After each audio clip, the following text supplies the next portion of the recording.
What's going on, y'all? It's Paul. I pull up to the house, bringing you a late commentary. It's Tuesday night around 11 o'clock or so, and I wanted to bring this Kenny Tyler video out earlier. I just couldn't get around to it. I had to work, and I got my wife and my kids and all that.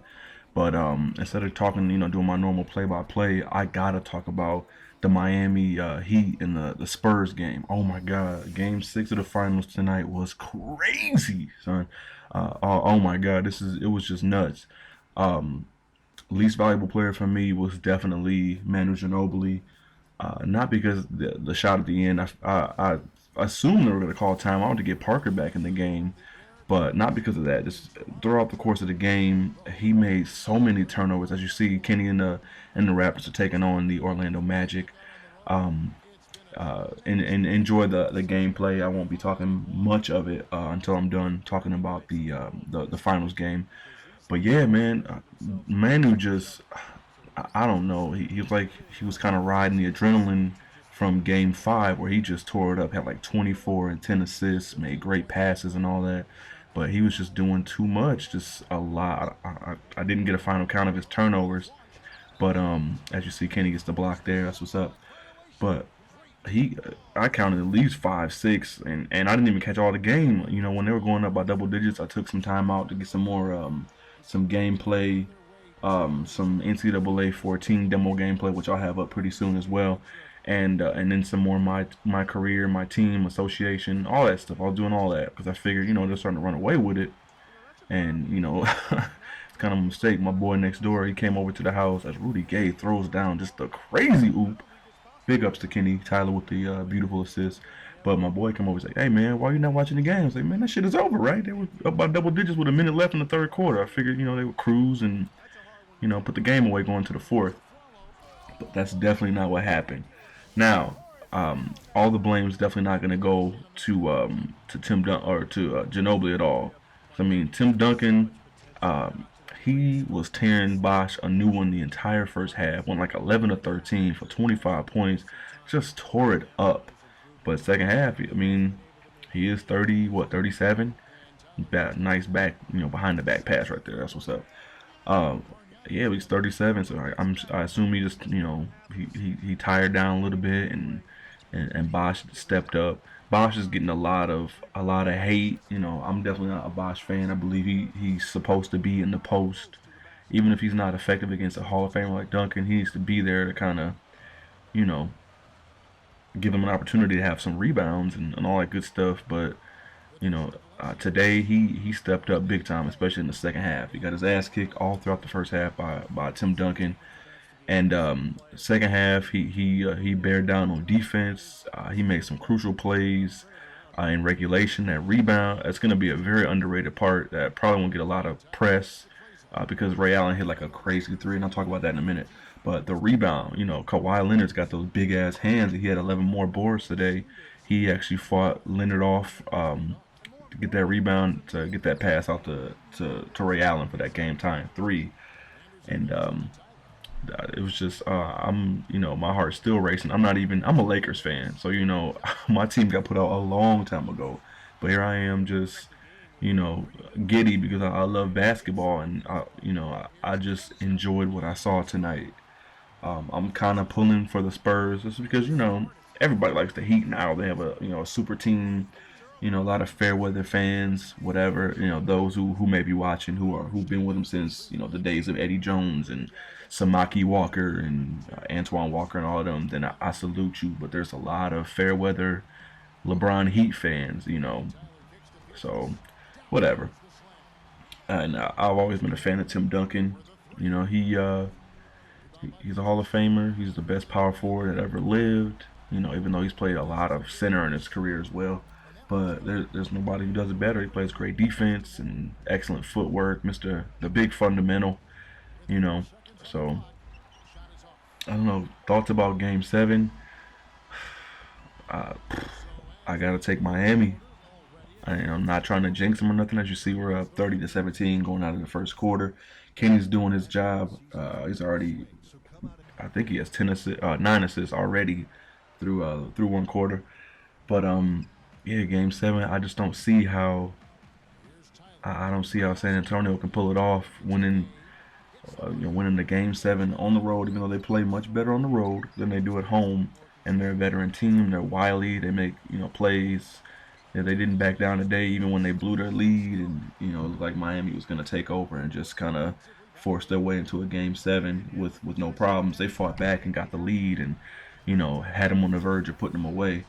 I'm not sure if they can do that in game seven. They're older. They're older squad. I mean, they got some young pieces, but they're an older team, and Parker, he looked gassed. Danny Green, who they made him completely ineffective in Game 6. They did a fantastic job of making sure he doesn't beat them. But I don't know. Duncan, he looked tired in the second half. Ginobili. You already know how I feel about him. He blew this game in my opinion, and he looks old. Um, and Parker, he was just out of it, man. He was just, he has to shoulder so much of the load of that team when their offense needs, when they need a bucket, they go to him, and he was tearing it up. I will not, I'm not gonna sugarcoat it. He tore shit apart today. That step back three hit over LeBron with about a minute and a half left to tie it up was incredible. That was just incredible.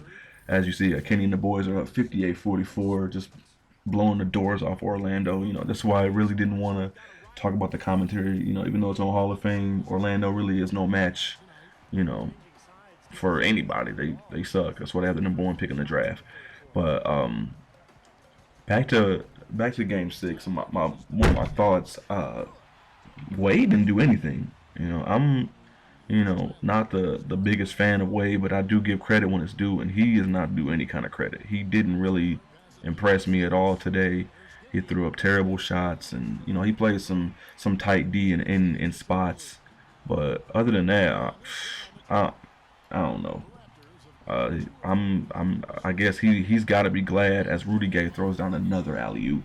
He's got to be glad this game's going. He's got one more chance to redeem himself, because if not, where LeBron went out, 30, 10, and 10. Yeah, I don't have the exact numbers in front of me, but another triple double for LeBron. Big ups to him, great job. But Wade had like 14. He didn't really do anything. He got, Mario Chalmers had more points in the first half than he had in the entire game. So Wade gets another chance to redeem himself. He was throwing up. I was kind of glad they put Wade back in the game after LeBron got his headband knocked off and Miller hit the one-footed three-pointer and all that. Um, they put Wade in, and that kind of just took away from their chemistry and what they had going. And I was kind of glad. Like, really, I mean, Wade. And the first thing Wade did was he tried to back down Green and did his terrible fall back fadeaway. He's not a great jump shooter. I don't know why he does this. I don't know if it's kind of an ego thing, and the city of Miami is on their feet, just cheering for LeBron because LeBron's trying to get them to a game seven and all that, and Wade has to know this isn't his team anymore. But I think there's times where he wants to still show that it could be his team, but that's just not the case at all, man. He needs to kind of stop. But anyway, LeBron, even though the stat sheet looks great, he made a lot of mistakes. A lot. A lot of turnovers, ill-advised shots.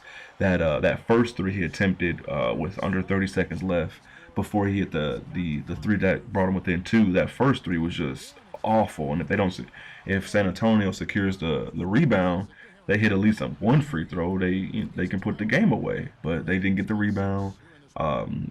Big ups to the hustle from the Heat. That was a great job getting the ball, keeping it alive, so LeBron can knock down that second attempt. But he made a lot of mistakes. I was just thinking as as we go to the fourth quarter with an 80-62 lead. But I was just thinking, like, man, Skip Bayless is gonna tear him a new asshole tomorrow on first take, just because he made so many mistakes in the clutch.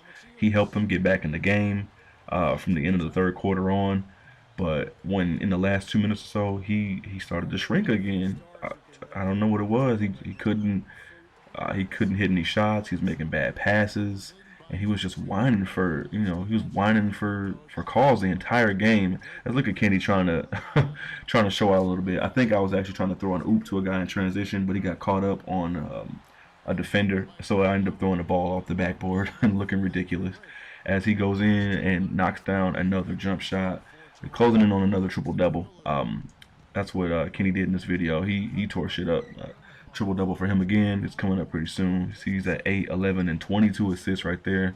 I'm gonna take the ball up court and knock down the shot that gives Kenny his triple double. Bang bang. That's what's up. But yeah, LeBron is definitely off the hook for those shots he made.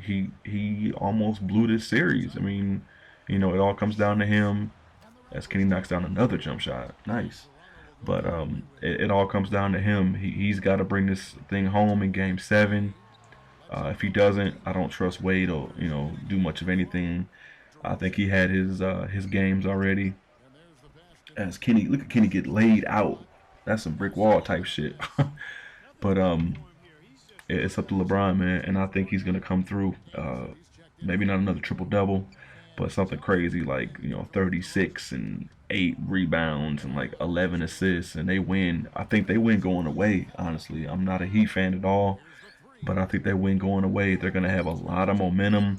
There's only 2 days in between now and Game 7, so it doesn't really give Parker and Ginobili and Tim Duncan much time to recuperate.